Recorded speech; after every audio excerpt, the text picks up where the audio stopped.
Hi, and welcome to Week 15 of the I Formation. I'm Geoff Gibbons. And I'm John Moist. Quickly closing in on the Christmas season, and you know what that means. We got the Charlie Brown Christmas tree in the background there. We don't need a dance this year. I think we're good to go. But sorry about last week. Things happened. We're back this week. And hopefully you viewers are all going to tune in. We're seeing an increase in views over the last couple of weeks, and that's really, really encouraging. So keep coming back and spread the good word. We're going to tell you what we think about Week 15 in a moment. Stick around.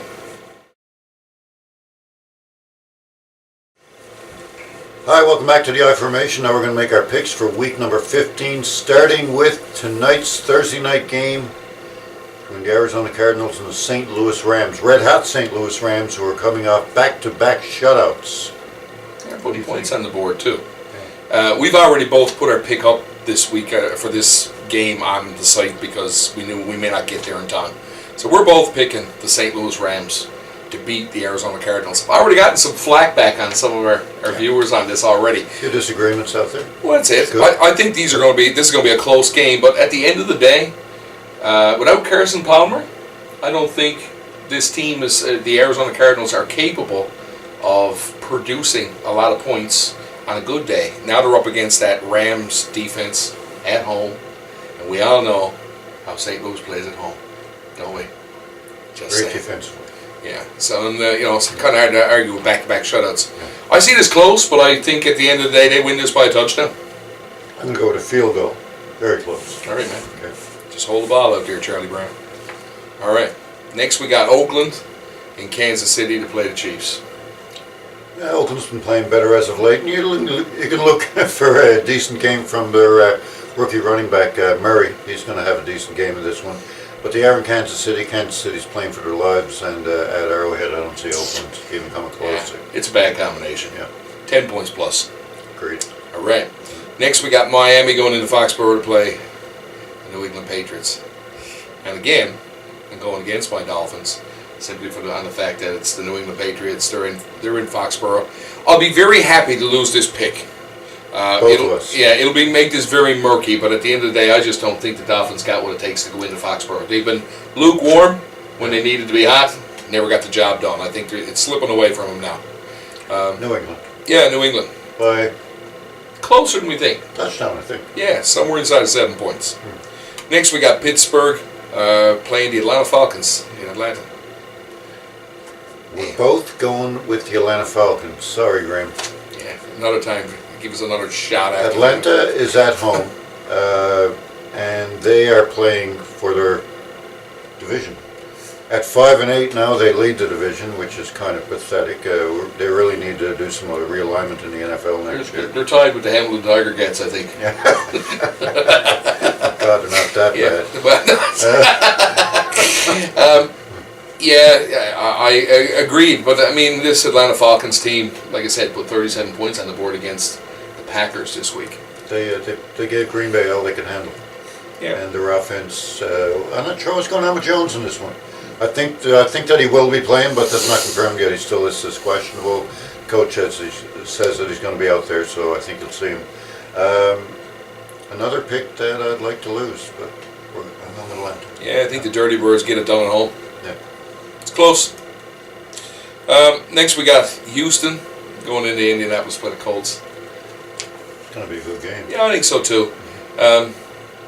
Much overrated quarterback Andrew Luck is leading the offensive charge. What's he? Two touchdowns behind the league leader now, Manning, I think, and right. Really most passing yards. Yeah, I know. Well, that's it. But looking forward to the game. I think defensively though, and they've had their troubles. I mean, Houston, they've got to deal now with the run with Arian Foster.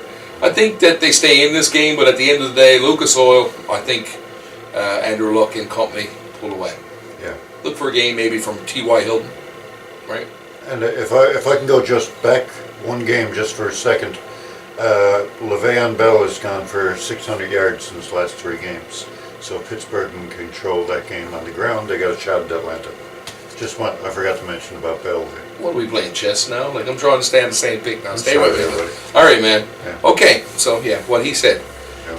Okay. Also, we got Washington now going to play the New York Football Giants. Don't see it close. I don't either. No. Yeah, it doesn't matter who they start in Washington. I think this becomes well, actually, I think they've got to go. Did I hear that RG3 is starting because of an injury? Not sure. I could be wrong here. Again, it doesn't matter. I think that the Giants, Odell Beckham, I think these guys have a big game. I think you're going to see a big game from Eli Manning. Yep, let's hope, because I got them going in my football poll this week. And, it is what it is. Next we got Cincinnati playing Cleveland at home, the Battle of Ohio. Tell us about the highs and lows of the Ohio. Cleveland is a bit banged up here on defense this week. I know that Dansby, not sure if he's playing or not. That's been Dansby all year. Yeah, they it? got. And they're having trouble with their safeties. Got some injuries there. Left defensive ends is hurting. All these guys are probably going to play, but they're going to be hurting. And Cincy, I like the protection that they give Andy Dalton, especially with Andrew Whitworth at left tackle, and I think that Cincy will get more protection on Dalton, and I think that Cincy wins the squeaker. Close game. Yeah, I think so too. Yeah. And actually, you didn't know what to do with this up until late this afternoon. You called me back and said I was going with Cleveland first, but when I had a real good look at it, I decided to change my mind and go with Cincy. Bengals, baby. Dinky Dalton. Just think you got a little bit more. We'll see though. Another game I'd like to. I'd like to lose that pick as well, like the Browns. No one likes to lose picks, but if you had to, that's when you'd lose. All right, next we got Jacksonville going in to play the Baltimore Ravens, who just blew out the Dolphins last week. Yeah. And are getting stronger and stronger defensively. And I think that this is a team like Joe Flacco, one of the winningest quarterbacks since he's come into the league. Yes. And probably a lot of recognition for that. And I'd say the strongest arm in the National Football League, pound for pound. And I think that the whole Ray Rice thing is not an issue. I mean, they've gotten this guy Justin Forsett. He's a machine. Oh yeah, great. He's a machine, and Pierce. These guys are getting it done on the ground. And Flacco, he controls games. He doesn't necessarily have to outthrow a quarterback. He quarterbacks a game. It's a totally different scenario. And this is the kind of game that takes you down the stretch. They've got lots of playoff experience. They're going to make a run here. Yeah. And I think that if the Patriots win out and they end up with the first seed in the AFC, the one team in the AFC that can beat the Patriots at home is the Baltimore Ravens. If roads go through Foxborough, look for the Ravens to make a run and possibly upset that apple cart. But you heard that here. I think I said that one time before and it happened, didn't I? Yeah. Well, we'll see what happens. I know there have been a couple of good games in Gillette Stadium with the Ravens and the Patriots postseason. Okay, so we're both going with Baltimore, obviously. Yes. Tampa Bay is at Carolina, and of course the car wreck that is Cam Newton won't be starting. Unfortunate accident this week, and has a Tony Romo injury, which probably means he's going to suck for the rest of the season. I don't know.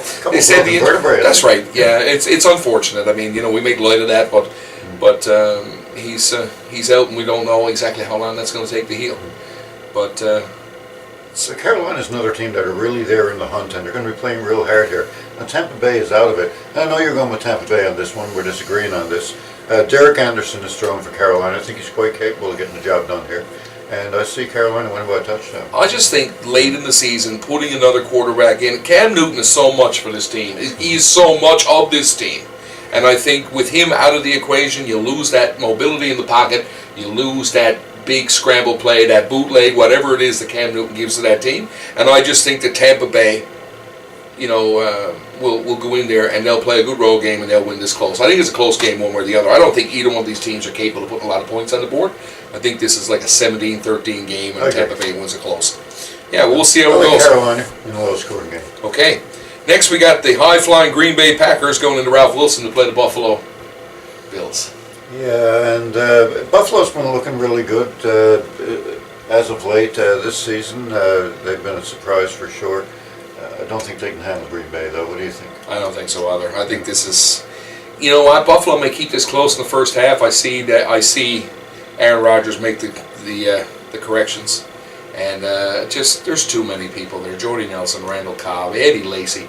I just don't think that Buffalo can handle all aspects of their offensive game. Now, Rodgers might be under some pressure, but he'll get the job done. And like you said, it's just too much for Buffalo to handle. Absolutely. I see them pulling away in the third quarter. 10 points? 10, 12, 14, something like that.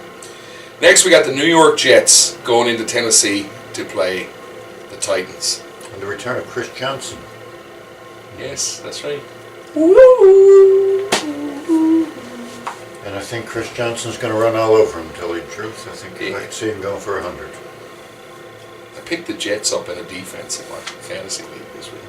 I know we keep talking about fantasy football here, but I just think that there's something. You're thinking the Johnson thing. I'm thinking that the Jets come up with a big defensive push against Tennessee at home.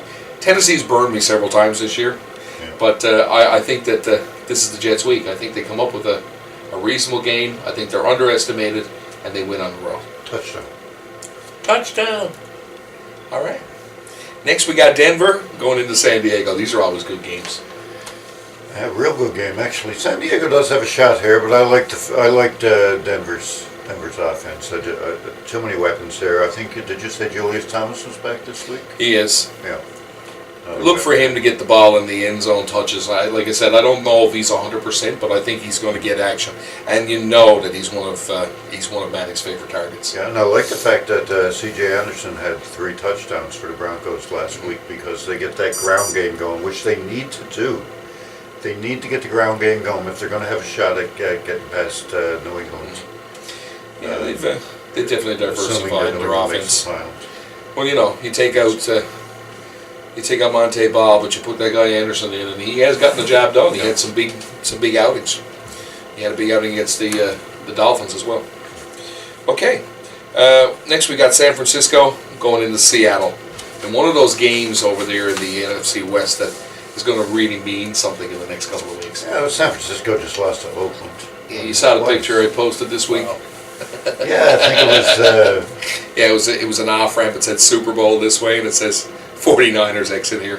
Yeah. Sorry, Albert, but they're dumb, and I could probably think of 126 million reasons why they're dumb. To be quite honest with you, I agree. I think Kaepernick is a big reason why they're dumb. Yeah, he's not. Not to mention, but they had some key defensive injuries, and if they had a healthy defense all year long, could be a different story. Now he's living West Coast, baby. Now he's slugging cameramen and everything, so you can see that he's a class act. Sorry, we got to keep it together. And when things don't go well, you know what? That's not the way you rally your troops. We'll see what the locker room thinks of all this in the near future. Great. Next, we got Minnesota going into Detroit. These are always good games too. So we did pick Seattle. Oh yeah, sorry. Sorry.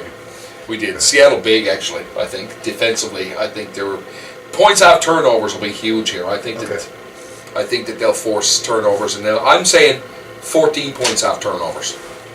That's my call. Nice. Takes the pressure off the offensive line. Sure. Okay, Minnesota and Detroit. Again, another interesting game. We're both going with Detroit on this one. Yeah. Minnesota has shown some pretty good efforts defensively, especially over the last couple of weeks. Yeah. They've really gotten the job done, forcing turnovers, defensive touchdowns, fumble recoveries, doing it all. But it's Detroit.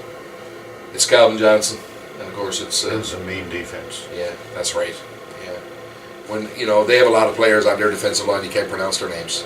I don't see Minnesota scoring a lot of points in this game. I don't either. I think that that offensive line is really going to be under pressure. I think blitz, pass. Their pass rush is going to be Detroit big. Yeah, absolutely. Next we got Dallas and Philadelphia. This is probably the game of the week. I'm really looking forward to. Well, it's a battle for the division lead, and the team that loses will effectively probably be in 7th place out of a wild card even. Yeah, so, it's there's very few teams that can actually sit in those wild card spots based on the way the South is. Well, the loser between Dallas and Philadelphia would have a shot, and of course Seattle and Arizona, the team that doesn't win that division. Right. So and Dallas is still around. And then there were Detroit. 4 or 5, Detroit. Yeah. So it's a smaller group. There are teams that are really slipping out of the playoff contention. But this is going to be a close game, I think. Both teams have the ability to run the score. Yeah. Both teams have the ability to exploit the other's defense. I'm sorry. Mm-hmm. Both have got a good run game. You got LaShawn McCoy, who's also capable of yards after catch as a receiving running back, and of course you got DeMarco Murray. So we're going to see lots of great things. Special teams. Yeah. Special teams as well. Philadelphia has really carved a niche this year with their punt returns, their special teams, their absolutely. Yeah, and I think that if they get that going against Romo and company, there's going to be problems. I was hoping that this was going to be a really close game, but it all depends on what Philadelphia team shows up. I got to tell you, Dallas needs to pound that ball on the ground if they're going to have a shot here. If lately this season, Romo apparently has the best completion percentage of any quarterback in the last 5 years, and that's because Romo does a lot of checking off, little short passes to the running back, maybe over the top of Jason Witten for a few yards. So this is why he does short passes a lot. Against his Philadelphia team, I think you're going to see that they're going to be ready for that. And I think you're going to see a lot of balls knocked down, maybe even fumbled. So I think Philly wins on turnovers. Philly's a swarming kind of defense. They have been for a long time. And I think that plays right. I think Romo's kind of offense plays into that. Yeah. Interesting you say about quarterback completions. Tannehill's flirting with the 70%. Oh, is that right? This year, and that's a big number for a quarterback. I was like Tannehill, which is kind of cool, and how he could have ended up somewhere else. I was reading about how people passed over Tannehill. Anyway, it's an interesting article for another time. So I'm thinking Philadelphia at home. I think they win this. I think it's close. Yeah. Unless you get that Philadelphia team that shows up with the super special teams and then they blow it out. But that's what's going to be the mitigating factor. If they show up with that kind of with the punt blocking special teams, they will score points off of turnovers. They will score points off special teams, and it's not close. But I'm willing to bet for the most part, unless that super team shows up, it's going to be a field goal. It's going to be a good game to watch regardless. Very good. And I think take the over. But I agree. Going with Philadelphia on a field goal. Yeah, me too. Okay. Now we got the New Orleans Saints playing in Chicago. Oh, we disagree here, do we? This is the Monday Nighter. And I just think that we can stick a fork in the New Orleans Saints. They are done. I think Chicago is at home, and I think they got something to prove for a team that's really fallen by the wayside. You've got Jay Cutler who can show up and play a phenomenal game. I'm hoping he's the guy that shows up on Monday night, and if he does, they'll handle the New Orleans Saints, and the guarantee is 10 points plus. I hope you're right. I love the Bears, I always have, but I'm going to have to go the other way, only because New Orleans is still in the hunt here. And at what, 5-8? Well, at 5-8, they're the only they're tied for division lead. Atlanta has a better division record, I believe, which puts them in the lead. We talked about that earlier. I remember that. In any case, I think that New Orleans comes to play and wins a close game against the Bears because the Bears' offensive line does not look good at all this year, and I think that. A couple of things here, John. I don't think New Orleans has got anything that can slow down that offensive line. Defensively, they really have checked out in some games, like where they've given up a lot of points. And I mean, getting blown out, by 20, 25, 30 points. It's happened a couple of times this year. I just think that they've got enough. Alshon Jeffrey and I know Marshall's gone for the season now. You got Matt Forte there. You got Martellus Bennett out there as a tight end. Lots of people, I think, that can exploit that secondary. But New Orleans just hasn't got it going this year. I don't know how Drew Brees is kept to 3 points. I don't get that. Something is categorically wrong with this team. And, you know, it's shameful that they're even in the hunt with 5 wins at this time of the year. So, to me, they're really not in the hunt. Any team that comes out of that division is really not going anywhere, apart from getting the home game. No, they won't even, well, no. The home game that they don't deserve. Yes, right. That's right. They could be playing a team that has a much better record. They will be. But at the end of the day, I just think Chicago plays all over them. They're at home. And Chicago is capable of putting 30 points on the board. I don't think New Orleans is against that team. Just my call. So I'm going to say 10 points plus, and we'll have to agree to disagree. You almost convinced me. But I will pick the Saints. I got to admit, I was just about to say, I think I might change this, but certainly that's it. Convincing argument there. Oh, well. I'll stick with the Saints, though, just to be a prick. Did you get that? Yeah. Okay. We wouldn't want anyone to complain about that. You know, that's it. Every rose has its prick. Okay, did I say all that? All right, I meant Thorn. So that's our picks for the week, folks. Stick around, and we're going to tell you who our player and teams of the week are. Hi, welcome back to the I-Formation. Now we're going to make our picks for Team of the Week and Player of the Week for Week 15. Who do you like? Player of the Week this week? I'm going to go with Eli Manning of the New York Giants. I think he has a breakout week this week. How about you? About time. What about your team? Oh, you want me to tell you that now? Yeah. What, no suspense? No. I go with the St. Louis Rams. St. Louis Rams. Yeah. It's not game time yet, sir. What time we got?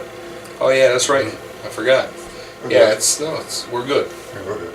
We're still on the right side of the time It's not zone. started yet. No one's cheating. St. Louis Rams. Okay. St. Louis Yams, that's right. St. Louis Yams are going to win tonight. All right, man. And I'm going to That's stick remarkable. with... there's something wrong with me. Cincinnati Bengals. I'm going to pick them to go into Cleveland and win a very close game. My player of the week will be Odell Beckham. Manning's thrown to him. Jeff picked Manning, I'll pick Beckham. All right. You bend it like Beckham, man. All right. So, that's the picks for this week. We're so glad to be back. Please, watch our video. Tell us you like it. Tell us you don't like it. We're good with all of that. You can reach us on Twitter. You can add us or follow us on Twitter. You can actually check us out, the I-Formation on Facebook. And certainly we have our Gmail address, theiformation@gmail.com. And you'll see all this stuff coming in the credits. Please be a dear and share our video. What? But you can be a rabbit too if you want. I didn't mean deer, like hold me close, John Deere. That's not what I meant. I was just trying to be nice, all right?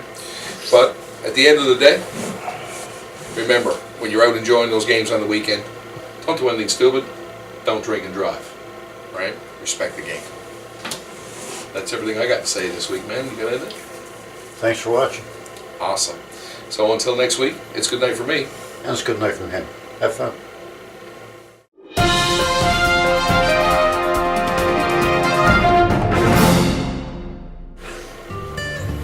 Good evening. Here at the I-Formation, we take great pains in making sure that we have good quality control and that our episodes can be watched by everybody on the internet with a certain amount of comfort.